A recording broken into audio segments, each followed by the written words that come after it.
Glória a Jesus. Eu quero mais uma vez cumprimentar os irmãos com a paz do Senhor. Hoje é um dia muito especial dentro do nosso currículo doutrinário, porque é quando nós começamos uma série nova. Nós estamos começando hoje uma nova série de estudos, onde nós vamos tratar a respeito de civismo.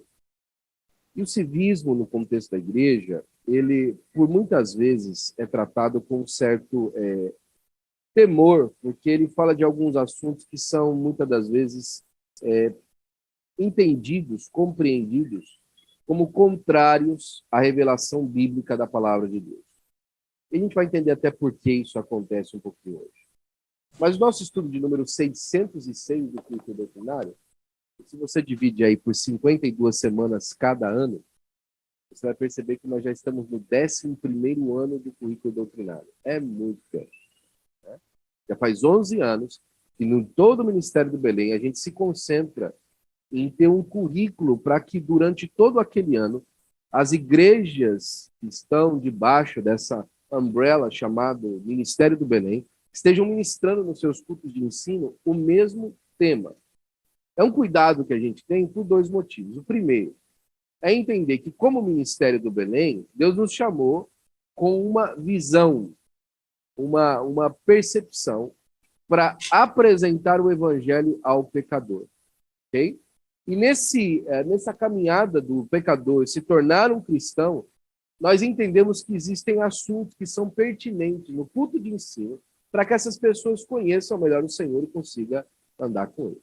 Então, essas duas percepções são muito importantes, porque elas dizem quem nós somos e elas também vão corroborar com aquilo que é o nosso mote, com aquilo que é o nosso brado de vitória, grito de guerra, ou você pode usar qualquer tipo de frase ou simplesmente a nossa declaração de propósito, né? Porque ela trata exatamente esses lugares onde nós devemos passar dentro do contexto que nós vamos falando nas vários estudos do currículo doutrinário. E hoje a gente começa justamente falando um pouquinho de civismo e da responsabilidade cívica de cada crente. Então vamos abrir nossa Bíblia aí em João, no capítulo de número 17, versículo de número 14 até o 20. Evangelho segundo escreveu São João, capítulo de número 17 e o versículo de número 14 até o 20. Amém? Enquanto você abre a sua Bíblia, eu mais uma vez faço pública a minha gratidão a Deus de poder estar louvando o nome do Senhor Jesus Cristo essa noite aqui. A gente podia estar em tantos lugares diferentes, irmãos, mas o Senhor aprove que nós estivéssemos na sua presença para louvar o seu nome. Isso é maravilhoso, né? Glória ao nome de Jesus por isso. A partir do versículo 14 está escrito assim na minha Bíblia, e a sua provavelmente deve estar igual. Deles a tua palavra e o mundo os odiou, porque não são do mundo, assim como eu não sou do mundo. Não peço que os tires do mundo, mas que os livres do mal. Olha que importante pedido de Jesus aí, mas a gente vai falar dele. Não são do mundo como eu não sou. Santifica-os na tua verdade. A tua palavra é a verdade. Assim como tu me enviaste ao mundo, também eu vos enviei ao mundo, e por eles me santifico a mim mesmo, para que também eles sejam santificados na verdade. Mais uma vez. Eu não rogo somente por estes, mas também por aqueles que pela sua palavra hão de crer em mim. Para a gente entender o verdadeiro e devido envolvimento do corpo de Cristo com a política, a comunidade e a educação, que são os temas de hoje, devemos, em primeiro lugar, olhar para a principal razão da necessidade dessa interação. Desde a fundação, a família tem sido alvo de ataques e investidas do inimigo das nossas almas. Se hoje nós vivemos num mundo em que temos a impressão de que estamos em constante guerra, em violência e banalidade, o comportamento pessoal em declínio está acabando com a civilidade e existem batalhas sendo travadas o tempo todo. Essas batalhas não são simplesmente com relação à união estável, ao aborto, aos direitos homossexuais, ao declínio da educação pública, à ideologia de gênero, entre outros típicos tópicos que a gente pode ocupar o lugar aqui de falar. Essa guerra é, na verdade, uma confirmação daquilo que diz a palavra de Deus, né? Porque não temos que lutar contra carne e sangue, lá em Efésios 6:12, mas sim contra principados e contra potestades, contra os príncipes das trevas deste século, contra as hostes espirituais da maldade nos lugares celestiais. Essas batalhas estão sendo travadas constantemente em todo lugar. E a guerra é, na realidade, contra Satanás e os seus anjos caídos. O panorama histórico, um pouquinho para a gente entender. A família foi criada por Deus. Foi Deus que instituiu a primeira família. É interessante a gente pensar um pouquinho nisso aí, em 2 minutos, porque tem muita gente que fala que a família é uma construção social baseada em aspectos moralistas que datam desde o feudalismo. Né? Para você ter uma ideia como o pastor está se ocupando em ler essas coisas para estar determinando a denominação correta do negócio. Mas antes disso, ainda do feudalismo, se datam ainda a questão, por exemplo, do homem das cavernas, que a mulher era tratada como propriedade. Então é uma questão de opressão do mais forte para o mais fraco, and then it goes on. Mas quando a gente olha para a palavra de Deus, a gente percebe que a união entre homem e mulher foi um plano divino para completar a humanidade em si mesma. Okay? E o casamento do homem e da mulher é diferente da união dos animais. Porque a união dos animais, ela se resume a um instinto que os animais têm pelos diferentes gêneros que eles apresentam, ou as diferentes sexualidades que ele apresenta. Porque quando a gente fala de gênero, só existe um gênero, o gênero humano. Né? Já na construção que a gente entende hoje como a construção social, você tem a disposição da sexualidade, mas você também tem a questão da afetividade. E a afetividade e a sexualidade são coisas separadas, realmente. Alguns tentam falar que essa separação é que permite, por exemplo, que você escolha alguma coisa fora dentro daquilo que é o seu genitivo, né? Isso não é verdade, ok? A sua afetividade, ela acompanha quem você é. Ela pode ser deturpada, claro, a prova está aí. Mas não é por conta da deturpação que a normalidade precisa existir, que eu estou dizendo para você. Não é porque uma laranja fica podre que laranja é podre. Não é porque uma maçã fica podre que toda maçã é podre. Aliás, a gente teve essa experiência em casa, do saco de laranja que ela comprou, vindo desses dias atrás de fazer um retiro das mulheres. Ela comprou um sacão de laranja de acho que 25 paus. 25 paus de laranja, 12 dólares, baratinho, né? Deu laranja para os outros, ainda tinha laranja em casa. Ainda tem laranja em casa. E a gente percebeu, conforme a gente foi tirando a laranja, que a gente achou uma laranja podre dentro do saco. Logo depois que a gente achou a primeira, a gente achou a segunda. Porque ela estava próxima da primeira. Porque é isso que acontece. Conforme elas vão ficando perto da uma da outra, uma vai apodrecer na outra. O que eu estou querendo dizer com isso? Não é porque uma laranja está podre, todas as outras estão podres, mas a continuidade da podre sem tratamento pode apodrecer as outras. E quando a gente olha para essa perspectiva da família, desde o início do Gênesis, a gente percebe que a questão da família não é uma construção social. A questão da família não é uma construção religiosa, né? Porque a família também não está para a sociedade, está para o mundo, antes da igreja. Muito antes da igreja.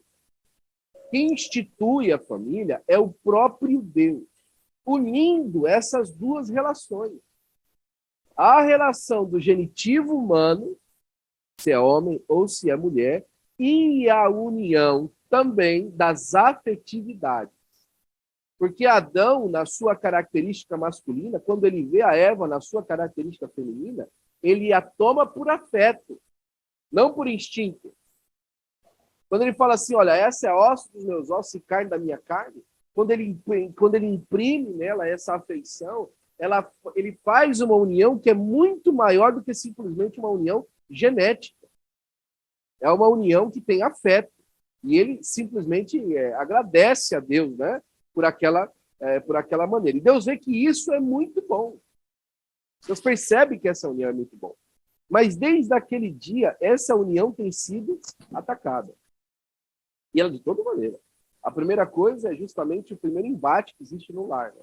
A divisão, não no afeto simplesmente, mas a divisão na missão do que significa ser família. Ao primeiro problema que apareceu, e o problema foi grave, o homem já diretamente falou assim, olha, o que deu errado foi o Senhor ter colocado ela aqui. O problema é a mulher que tu me deste. E depois disso surgem outros problemas, né? Começam a surgir problemas como, por exemplo, a poligamia. Jubal foi o primeiro polígamo, se eu não me engano, da Bíblia. Ele escreve um verso, uma poesia para as suas 2 mulheres e para o homem que ele matou. E depois vai embora. E o problema é grave. Realmente, durante muito tempo da era antiga que a Bíblia apresenta, a mulher foi tratada fora do seu valor que ela deveria ter. Ela foi tratada como posse durante muito tempo. Ela foi tratada como uma junção simplesmente material por muito tempo. E por muito tempo, a união genitiva da mulher para muitos homens, foi mais importante que qualquer afeto que ele tinha por ela. Tanto que quando existe um afeto maior no casal, a Bíblia registra isso várias vezes. Né? Como, por exemplo, o amor que Abraão tinha por Sara fica registrado em várias passagens, a insistência de Abraão. O amor que Jacó tinha por Raquel também fica exposto em várias passagens. O amor de Isaac e Rebeca. E goes on, a lista vai embora. Porque se demonstra essa união verdadeira que havia dito, mas em contrapartida também demonstra esse problema. Mas o que a gente está querendo dizer com isso, nessa aula de civismo, é que essa base para a sociedade, que é a família, né, ela vem sendo atacada há muito tempo. E durante muito tempo também, Deus vem usando homens para que proteja, não aquilo que Deus fez, porque Deus não precisa de proteção, mas para dar testemunho. E um testemunho que traz veracidade àquilo que Deus fez. Esse testemunho não é simplesmente um testemunho verbal, mas o testemunho através da sua atuação pública, para trazer referência às coisas que Deus faz e trazer também referência às intervenções divinas na humanidade. Sabe que um dos maiores embates da teologia são duas perspectivas muito parecidas, que é o deísmo e o teísmo. O deísmo vai dizer que Deus deu corda no mundo, ele criou as coisas, deu corda no mundo e tal, e que nem um patinho de corda e saiu andando e falou assim, agora vai para o encontro. O deísmo fala isso. Que Deus não intervém na história da humanidade porque ele colocou os princípios básicos lá atrás e largou a humanidade para andar por aí. E agora a humanidade vai segundo as regras que Deus fez e Deus agora está como se fosse assim, impossibilitado de fazer nada pelos homens porque os homens estão escolhendo o seu próprio caminho. Porque ele já estabeleceu as regras lá atrás. O teísmo já é um pouco diferente. Um pouco diferente que acaba dando um resultado muito diferente. Porque o teísmo reconhece que Deus criou o céu e a terra e todas as coisas debaixo de uma regra moral, universal, que dá para o homem um norte. Mas o teísmo reconhece que Deus intervém na história humana para chamar a atenção ao homem.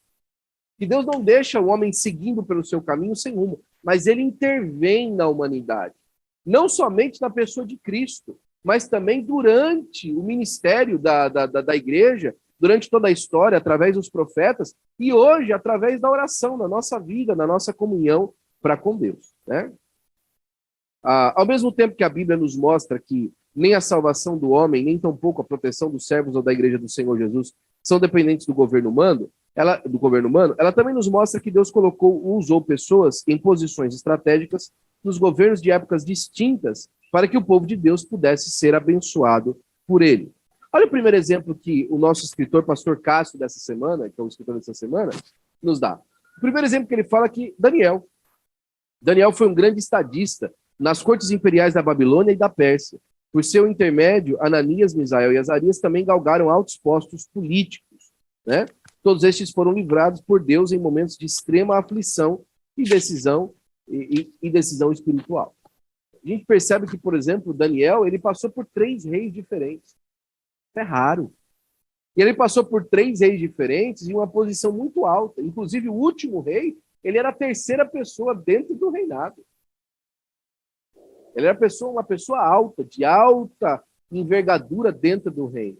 Os seus amigos, Misael, Azael e Azarias, Sadraque, Mesaque e Abednego, né, como a gente também conhece, eles também representaram e deram testemunho de Deus em momentos de profunda decisão, de profundo calamidade pública. Né? Lembra quando o rei passou um edito que a estátua que ele fez deveria ser adorada? E eles falaram, não vamos fazer isso aí não. Você lembra como diria o pessoal lá no Brasil, né? Você lembra o incidente que foi isso e a forma desastrosa com que essas coisas acabaram acontecendo? Outra pessoa também é Mardoqueu. Mardoqueu era porteiro do palácio. Ser porteiro do palácio, muita gente acha que é simplesmente ficar lá na porta. Né? Tá lá na porta, tal, tá ali, a pessoa passa, a pessoa entra, né? porteiro da porta, no porteiro daquela época do palácio, não era assim, não. Era um cargo de altíssima importância. E era um cargo de altíssima confiança. Ser porteiro de um palácio significava controlar o acesso à presença do rei. E para essa pessoa estar nessa posição, ela precisa ser uma pessoa de alta confiança. Por quê? Porque dependendo de quem você autorizava para ter acesso dentro do palácio, você podia trazer com que alguém que tinha uma intenção maligna contra o rei tivesse acesso a ele.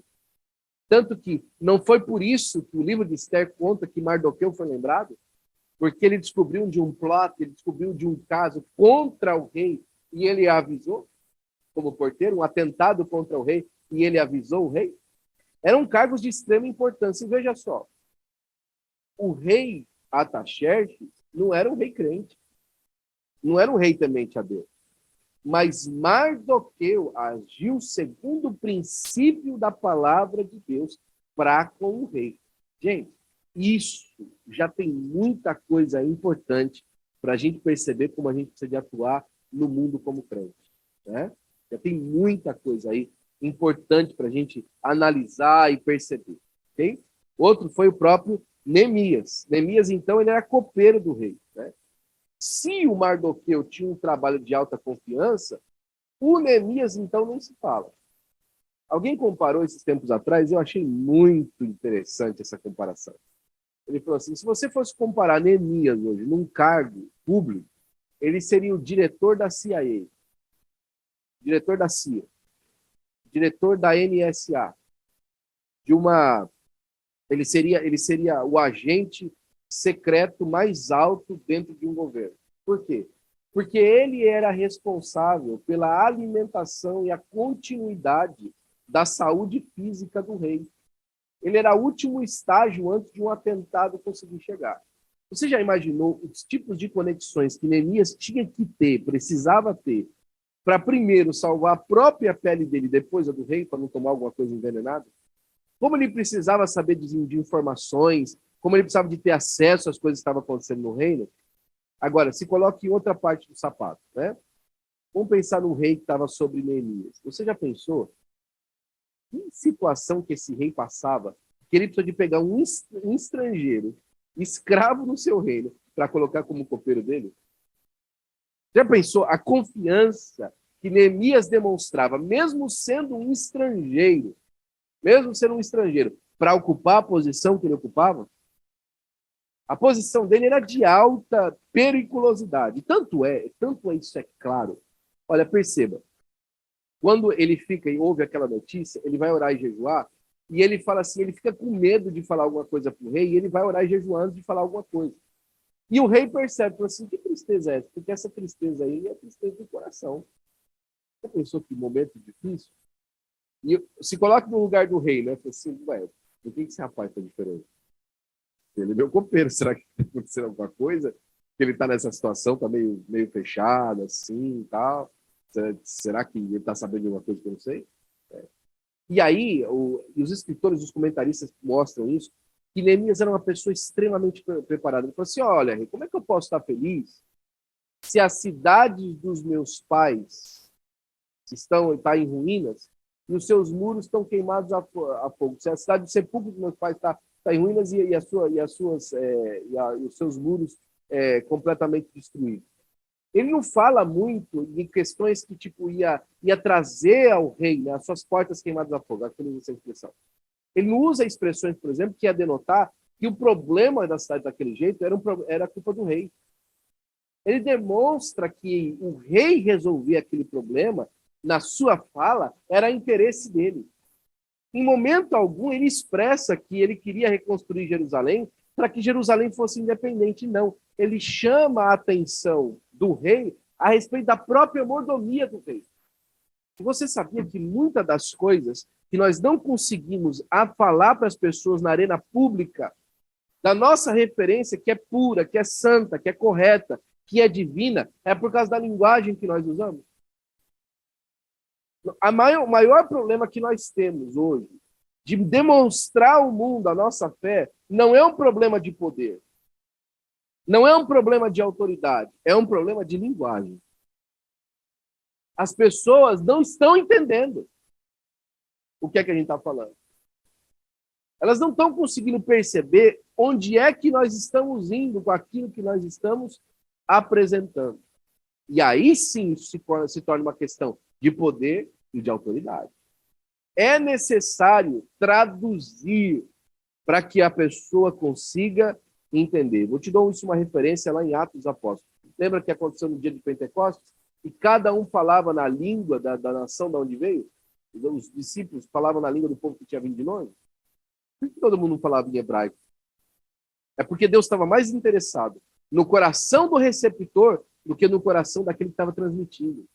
Olha, a gente se preocupa tanto na igreja, tanto, com aqueles que estão dentro, e não machucar, às vezes, corações e emoções de pessoas dentro da igreja, e o Senhor nosso Deus está com ele lá fora e fala assim, como é que vai poder alcançar aqueles lá? Porque os que estão aqui dentro, deixa-me bem claro aqui na minha expressão da palavra de Deus durante a ministração da palavra, às vezes a gente se preocupa com tantos aqui dentro e Deus está falando assim do céu. Ué, os que estão aqui dentro supostamente estão salvos já, né? Os que estão aqui dentro supostamente já está tudo certo, não é? Essa preocupação, às vezes, de não perceber que enquanto, às vezes, a gente cuida de alguns caprichos dentro da igreja, o ímpio lá fora está se perdendo. Por uma questão de linguagem. Linguagem, né? De tradução, de expressar a palavra de Deus de maneira com que as pessoas consigam receber a sua palavra. Davi não precisa nem te falar, né? Davi foi o maior rei da história de Israel. Um homem cheio de problema, mas quando Deus olhava para ele, ele falava, esse homem é o segundo meu coração.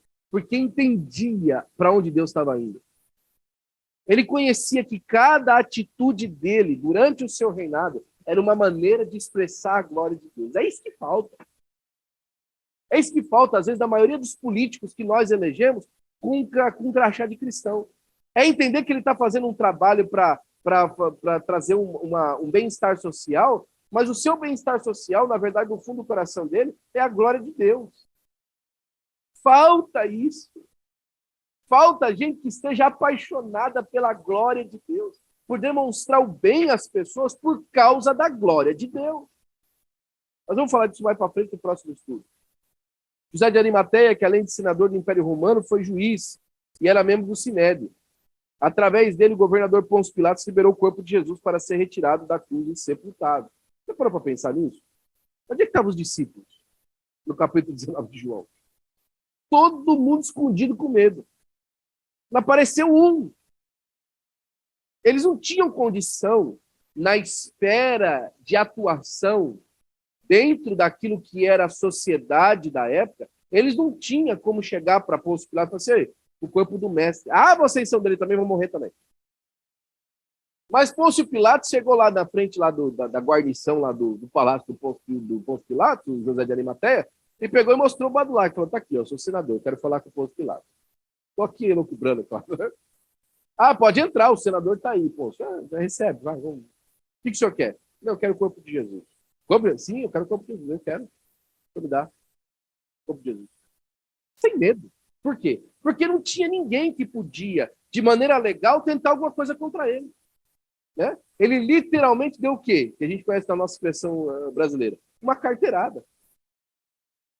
Uma carteirada no posto lá. Falei assim, ó, eu quero o corpo de Jesus, eu sou senador aqui, eu quero enterrar esse homem. E tanto que Jesus foi enterrado no próprio sepulcro do Pôncio Pilatos. Era dele. Do José de Arimateia. Né?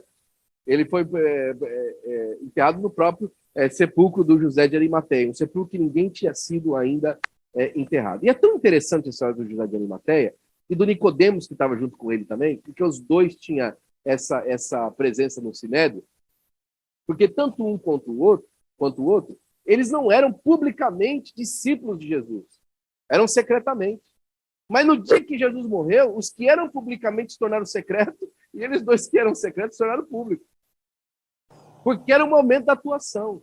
Então tem espaço para isso também, a gente percebe isso de maneira muito clara. Esdras, que foi sacerdote, ao mesmo tempo também foi um reformador espiritual no meio do povo de Deus. José, então, nem se fala, né? A gente precisa dar uma uma corrida aqui também. José, que foi governador do Egito, e a expressão de Faraó para José é a seguinte: existe outro homem aí cujo Espírito de Deus esteja sobre ele? Tem outro homem aí no Egito que tenha o Espírito de Deus como esse rapaz tem? Não, deixa, esse rapaz vai cuidar de tudo aí. Esse rapaz cuida de tudo, não tem problema. Ele segue sendo aí a pessoa que vai encabeçar, né, esse trabalho que nós estamos fazendo aqui de recuperar o tempo perdido para que a gente tenha comida quando chegar o tempo de escassez. E é tão bonito aquilo que Deus faz através de José, nessa questão do governo, porque ele compra todo o Egito para o faraó. O pessoal não tinha como pagar, e aí ele pegava a terra. E diz que Faraó ficou sendo dono de todo o Egito com a atuação dele. Ele a tratou, inclusive, em prol do governo. Né? O governo se tornou o maior latifundiário da época dele. Esther, então, né, uma jovem que, orientada pelo seu primo Mardoqueu, o pai adotivo, né, ela exerceu uma função no alto escalão. Ela foi de suma importância, conselheira, deu um conselho ao rei. E o conselho que ela deu ao rei mudou a história e o status do povo de Israel.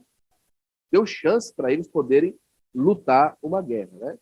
Se a gente adianta um pouquinho, a gente vai ver que durante toda a história a gente teve grandes homens e mulheres de Deus que causaram, né, um grande impacto na sociedade.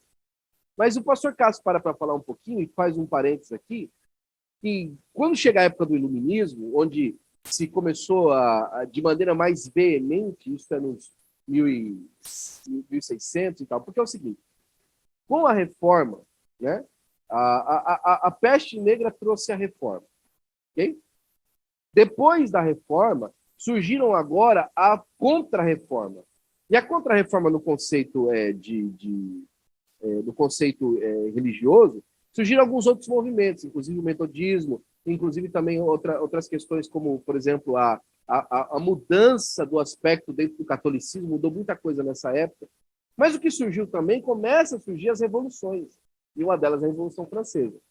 No Brasil se fala muito bem da Revolução Francesa, mas o fato é que durante a Revolução Francesa, a França matou mais de 40 mil de seus compatriotas por serem a favor do reino monárquico e não a favor daquela revolução que eles faziam. Inclusive, é nessa época que surge a guilhotina. E 40 mil franceses foram guilhotinados durante a Revolução Francesa. E o que eles queriam na Revolução Francesa? Simplesmente isso. Deconstruir ou desconstruir a sociedade dentro dos parâmetros judaico-cristão conhecidos na época. Eles queriam uma reforma social completa. E a reforma social que eles queriam completa vinha justamente para demover ou desfazer o aspecto hierárquico que se havia sido construído, como, por exemplo, um rei que era ungido por Deus para governar o seu povo. Agora, não se engane, os reis fizeram por onde, viu? Os reis fizeram por onde para serem odiados. Os reis dessa época eram pessoas extremamente malignas. Realmente tinham uma conotação social profundamente contra as pessoas, okay? E os seus súditos. Mas, em contrapartida também, aquilo que se promove naquela época e aquilo que se referenda naquela época a partir dessa revolução que eles fizeram, não trouxe benefícios, pelo contrário. Trouxe uma deconstrução completa da sociedade e o embrião original para as outras revoluções que surgiriam lá, que depois foram desconstruir completamente a verdade. Inclusive, alguém defendia esses dias atrás que esse conceito de verdade absoluta, surgiu só nos 1800. Sabe por que verdade absoluta surgiu em 1800? Eu te explico por quê. Porque nunca ninguém antes quis dizer que verdade era relativa. O termo de verdade absoluta só precisou de surgir porque ela começou a ser contestada. Antes ela não era contestada. Então não existia um motivo pelo qual a gente falava de verdade absoluta. É claro que não. Todo mundo aceitava a verdade como era aquela revelada através daquilo que se vê e aparente pela realidade.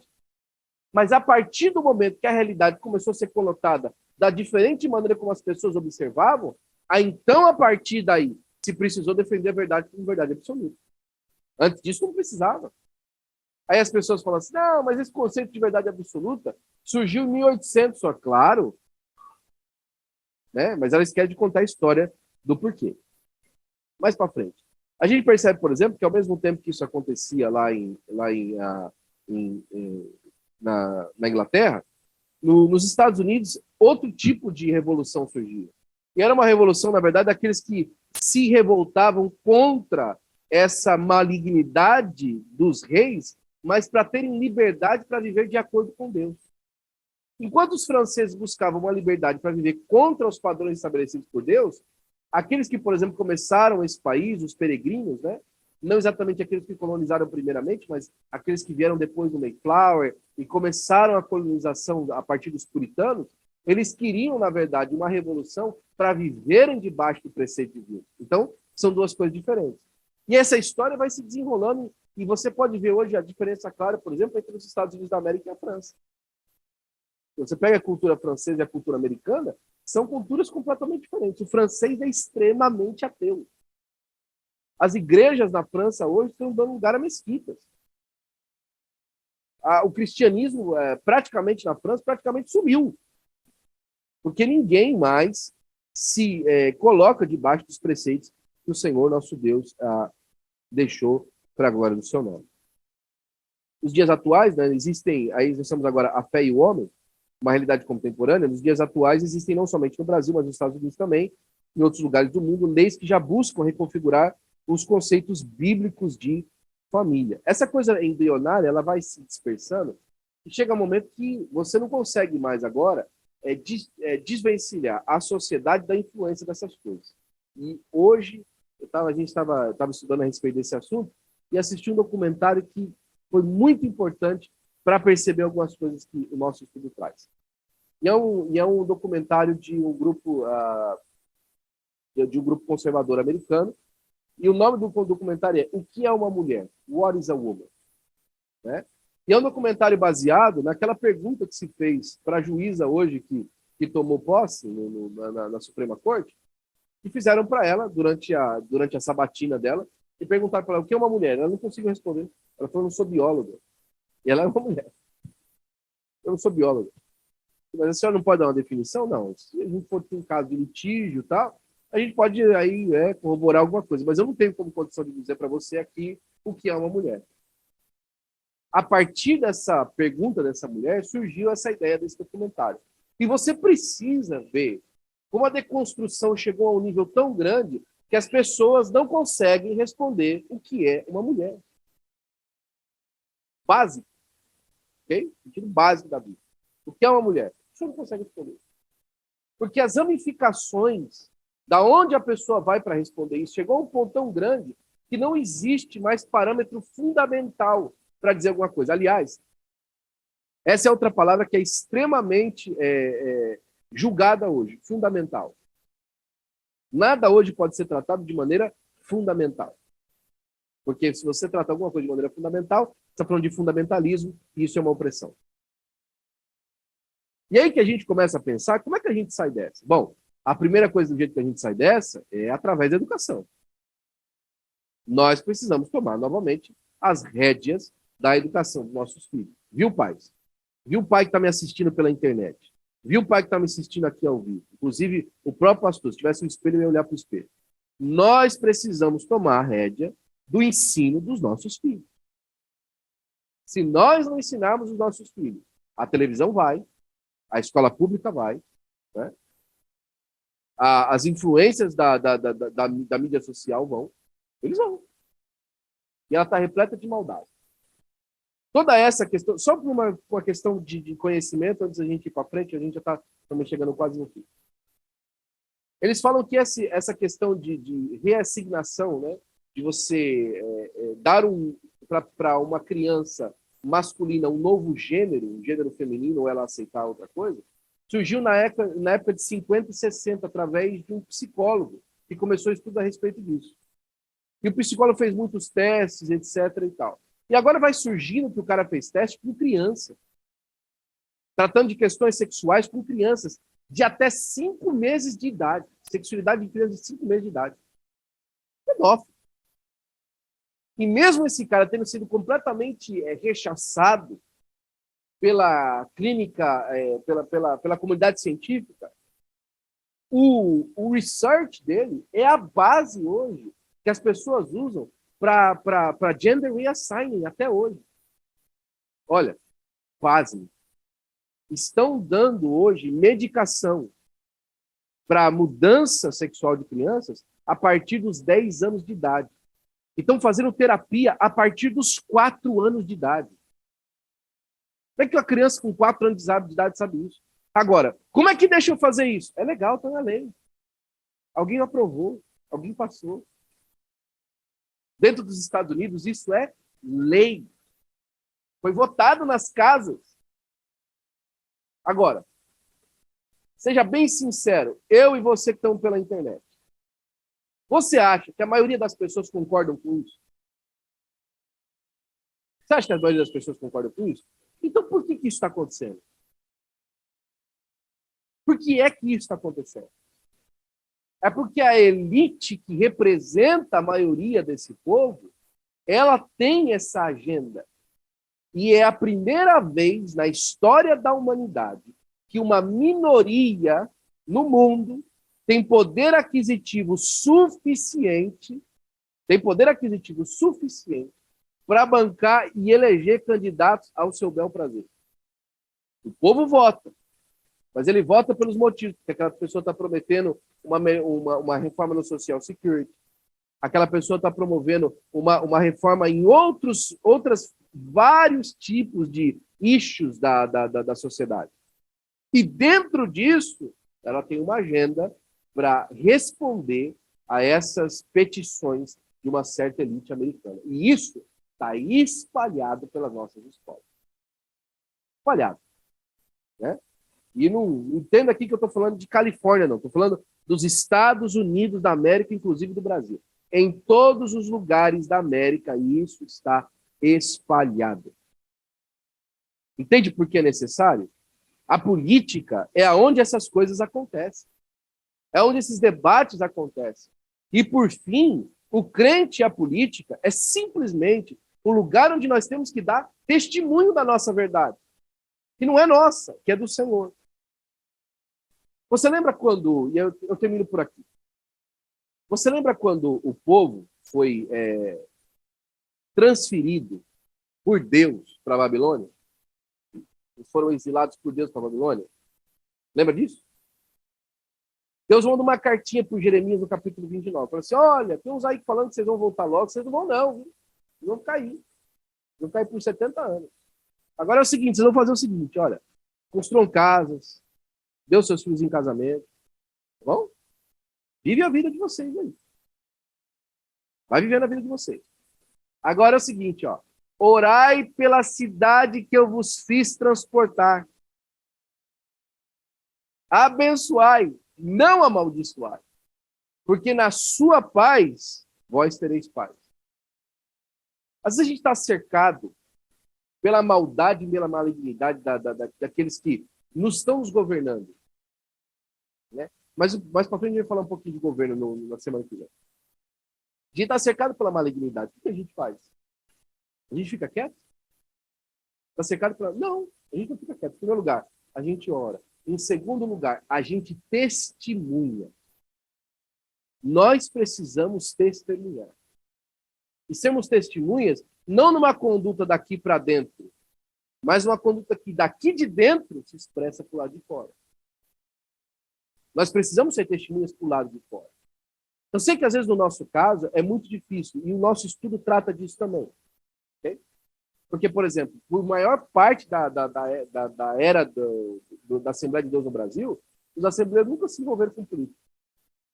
Os primeiros candidatos políticos do Brasil surgiram na década de 80. O primeiro pastor assembleiano no estado de São Paulo a ser deputado estadual foi o pastor Joel. Primeiro que abriu lá, né? E abriu a porta para começar que os outros viessem. É novo. Por que é novo? Primeiro, aqueles que começaram a Assembleia de Deus eram estrangeiros, como nós somos. Eles falam assim, o que nós temos a ver com o governo do Brasil? Nós somos estrangeiros, nós viemos da Suécia. Nem pode votar aqui, quase. A gente acha que muita gente imagina que eles nem votar podiam no Brasil. Como muitos de nós não podemos votar aqui, o que a gente pode fazer? Né? Mas agora, em 2015, lá na nossa Flórida, nós lançamos o nosso primeiro candidato ao Congresso da Flórida. O irmão da nossa igreja foi candidato ao Congresso da Flórida. O pastor Silvio Moura. Inclusive, foi ele que deu o estudo, hoje que nós vamos estudar daqui 2 semanas. E o pastor Silvio abriu essa porta para quê? Porque a nossa teologia é muito escatológica. Quando Jesus vai voltar, que a gente quer se meter com esse mundo aqui, né?